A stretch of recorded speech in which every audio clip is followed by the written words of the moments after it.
Vamos lá, vamos seguir em frente. Quem que eu vou chamar agora? O Henrique Fernandes, lá em Belo Horizonte. Fala, Henrique. Boa tarde, bem-vindo à Seleção. Tudo bem, Barreto? Um abraço a todos, boa tarde. E aí, Henrique, o que você vai trazer pra gente? Normalmente a gente fica aqui, né, quebrando a cabeça em Minas, em Porto Alegre, para saber com quem que vai começar, né? Quem joga antes, quem tem uma história mais quente. Para não parecer favorecimento. Agora o Mano já renovou, como é que a gente vai fazer? Quando é ordem alfabética, quando é assim. Aí vai ser fácil. Ordem alfabética ou ordem de jogos no fim de semana? Né? Nesse fim de semana, os dois, Cruzeiro e Atlético, jogam com grandes equipes do futebol brasileiro. Né? O Atlético recebe aqui um grande do Rio de Janeiro, o Botafogo, e o Cruzeiro vai a São Paulo num jogo de muito peso na briga pelo título. Né? O Palmeiras vai entrar em campo nessa partida segunda, já sabendo o que aconteceu com o Corinthians contra a Ponte Preta. Então esse jogo, segunda, que inclusive é a nossa segunda campeã aqui no Sport TV, é um grande jogo de um Cruzeiro que a gente sabe que no Campeonato Brasileiro, a partir de agora, tem poucas pretensões. Já não dá para alcançar o líder, já tem vaga na Libertadores, já não cai para a segunda divisão, tem uma pontuação absolutamente segura. E hoje os jogadores se reapresentaram pela manhã, depois do Clássico, em que o Cruzeiro começou bem, fez 1-0, mas acabou tomando a virada. E o clima não era um clima de tristeza após derrota de Clássico. Claro, alguma seriedade. Foi uma derrota para o grande rival no último grande jogo da temporada, mas não dá para dizer que era um clima triste, até pelo título da Copa do Brasil, que dá essa tranquilidade para a sequência da temporada. Algumas novidades em campo, o Robinho apareceu, iniciando transição física, é pouco provável que ele vá para esse jogo na segunda-feira. O Rafael Sobis foi poupado, o Léo também foi poupado e o Cruzeiro trabalha também fora de campo, né? No início dessa semana anunciou a renovação de contrato do Fábio. O Fábio tinha contrato até o meio do ano que vem, renovou até o fim de 2019 e isso reabre uma discussão. Será que o Rafael, agora sabendo que o Fábio permanecerá até o fim de 2019, será que é a melhor opção para o Rafael, que para mim é um goleiro para ser titular de qualquer grande equipe do futebol brasileiro? Um goleiro que já foi testado, que é experiente e é muito competente. Será que o melhor caminho para o Rafael é seguir no Cruzeiro, à sombra do Fábio, esperando o momento de assumir, que agora foi adiado até dezembro de 2019, com um detalhe: o Fábio não anunciou, não pré-anunciou uma intenção de aposentadoria em dezembro de 2019. Pelo contrário, o contrato assinado já tem uma amarra, já tem um mecanismo para que seja renovado por mais um ano, se assim for avaliado, se for considerado uma boa opção, lá no final do compromisso em dezembro de 2019. Então isso reabre a discussão em torno do Rafael, enquanto isso ele segue aí como o reserva imediato do Fábio. Em outras situações, o Cruzeiro quer tentar acertar o mais rápido possível, né? O Cruzeiro trabalha para tentar comprar mais um percentual do Diogo Barbosa, lateral esquerdo que está muito valorizado. A gente viu aí participando de jogadas importantes, com assistências, com um gol importantíssimo na Copa do Brasil. Um jogador que despertou interesse de outras equipes, e equipes até do exterior, porque é um jovem jogador, ainda tem potencial de venda para o futebol europeu. O Cruzeiro tem acordo com ele até o fim do ano que vem. A ideia é utilizar uma cláusula do contrato atual para adquirir mais 25%. Ele tem os direitos ligados ao Coimbra, um clube pequeno aqui do interior de Minas, que é gerenciado por empresários. A ideia do Diogo, do Cruzeiro, é adquirir mais 25% e prorrogar esse vínculo com o Diogo Barbosa. Além disso, tem a situação do Hudson, pode avançar nos próximos dias. Jogador do São Paulo com direitos fixados, são 6 milhões de reais. O Cruzeiro pagar 6 milhões de reais, adquire em definitivo esse jogador que está emprestado. O Hudson já disse que quer ficar no Cruzeiro, mas também disse que entende a situação com o São Paulo, que se tiver que voltar também é do contrato, é natural. E o Cruzeiro aguarda o retorno do empresário dele para tentar avançar nessa situação. E ainda tem o caso Bruno Silva. O que a gente tem, o que a gente entendeu do caso Bruno Silva? O Cruzeiro já tem um acordo com o empresário dele. O Cruzeiro já sabe quanto tem que pagar de salário, de luvas, 3 anos de contrato, só que não tem acordo com o Botafogo. Então, o presidente Gilvan chegou a se empolgar e falar que já está acertado. Pode ser que esteja acertado com o jogador, mas a partir de agora a ideia é procurar um acordo com o Botafogo. E não é simples, é um jogador hipervalorizado, referência do Botafogo e com um contrato em vigor com o clube carioca até dezembro do ano que vem. São essas as situações de bastidores. Tem mais uma situação política no Cruzeiro também, para a gente fechar o noticiário do time celeste. Zezé Perrella está praticamente de volta ao clube, né? Deve voltar como presidente do conselho. Vai haver uma eleição para a presidência do conselho no dia 6 de novembro. Havia a expectativa de 2 chapas, uma chefiada, liderada pelo Zezé e outra da oposição. Mas uma reunião ontem teria definido chapa única para essa eleição, um acordo. A oposição vai retirar a candidatura e o Zezé deve ser aclamado presidente do Conselho Deliberativo do Cruzeiro no dia 6 de novembro. Ele já falou, disse que não tem interesse em voltar à presidência do Cruzeiro, né? Ele que, com o irmão, o Alvimar, tiveram uma dinastia, vários anos seguidos de títulos, de melhora de estrutura, mas vários anos como os presidentes do Cruzeiro. O Zezé disse que não tem essa pretensão de voltar à presidência, é senador, e o cargo dele no Senado vai até dezembro do ano que vem, mas a partir do ano que vem ele vai também juntar, além do Senado da República, ele também será presidente do Conselho do Cruzeiro. Mas, Henrique, o que se diz em Belo Horizonte é que ele é a grande força política por trás da eleição do atual presidente, não é isso? Não, na realidade ele apoiou outro candidato. Essa é que é a situação mais intrigante, né? Ele apoiou o Sérgio Rodrigues. O atual presidente foi eleito com o apoio do Gilvan de Pinho Tavares. Eram chapas opostas. Mas lembra que eu dizia que essa eleição deve ser equilibrada, mas não são chapas completamente antagônicas?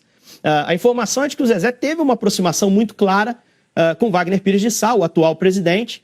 O Zezé tem uma relação antiga com o Itair Machado, que é o vice de futebol. Mas é por aí que eu ouvi falar dessa influência do Zezé na eleição.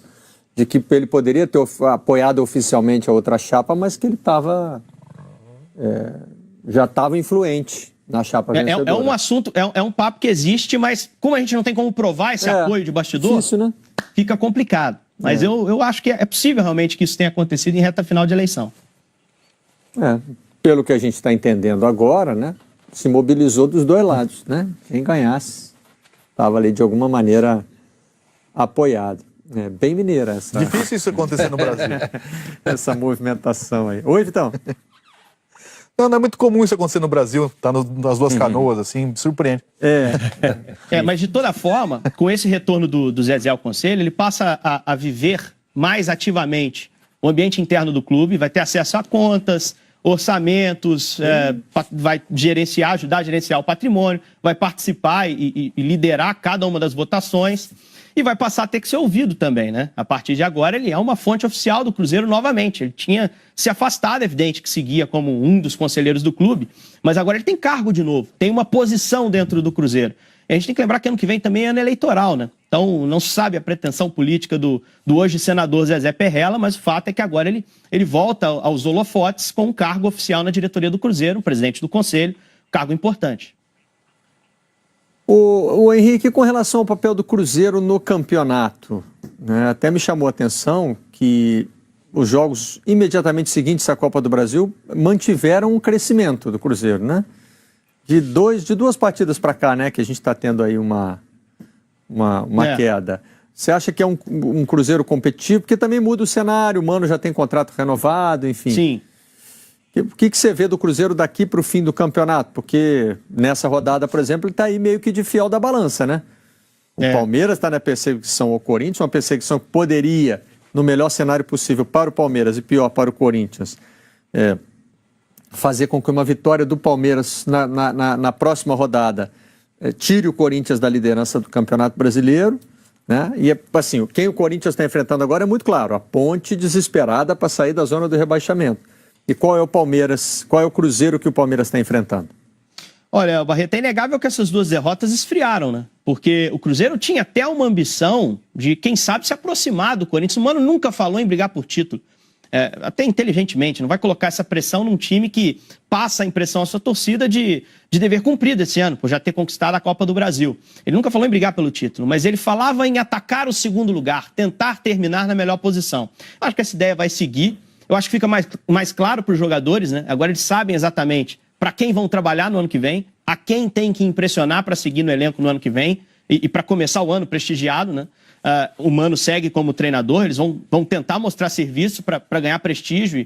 O Cruzeiro fala em contratações também, o jogador precisa mostrar que o lugar dele está garantido, que não há necessidade de contratação para um determinado setor, né? Então eu acho que o Cruzeiro vai levar o campeonato a sério, mas inegavelmente, com essas duas derrotas, o Cruzeiro que pega o Palmeiras é um Cruzeiro menos interessado na competição do que o que pegou o Grêmio, por exemplo, alguns dias fora de casa também.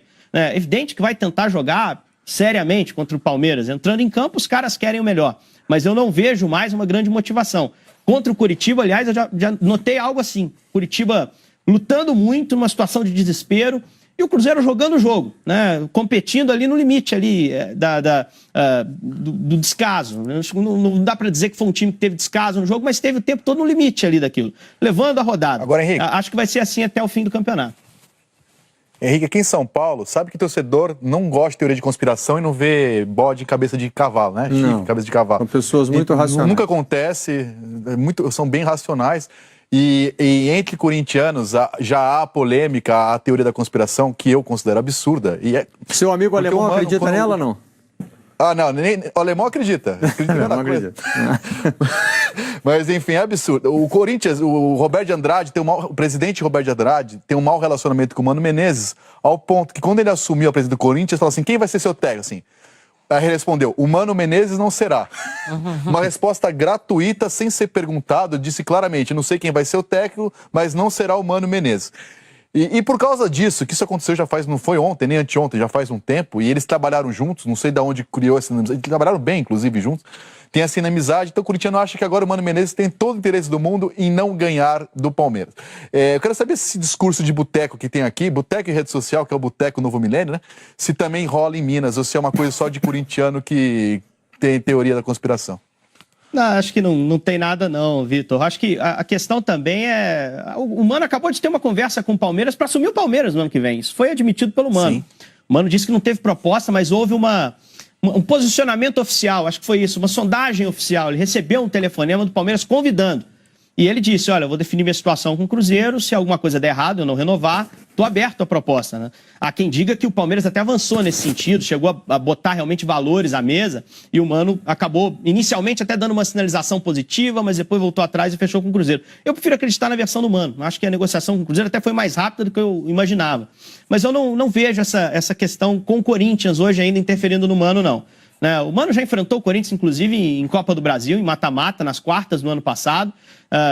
Esse assunto nem veio à tona aqui na época, né? Não se falava sobre isso. Acho que o Mano, nesse ponto, não tem nenhum tipo de ressentimento. Principalmente com o Corinthians, né? Aliás, ele fala com muito carinho do Corinthians como instituição. Evidente que tem essa questão com o atual presidente, mas em relação ao Corinthians, nunca ouvi o Mano falar alguma coisa de motivação especial, de tentar pilhar o seu time para superar o Corinthians, não. O Henrique, e o Atlético que a gente já está vendo? Bom, a gente está vendo imagem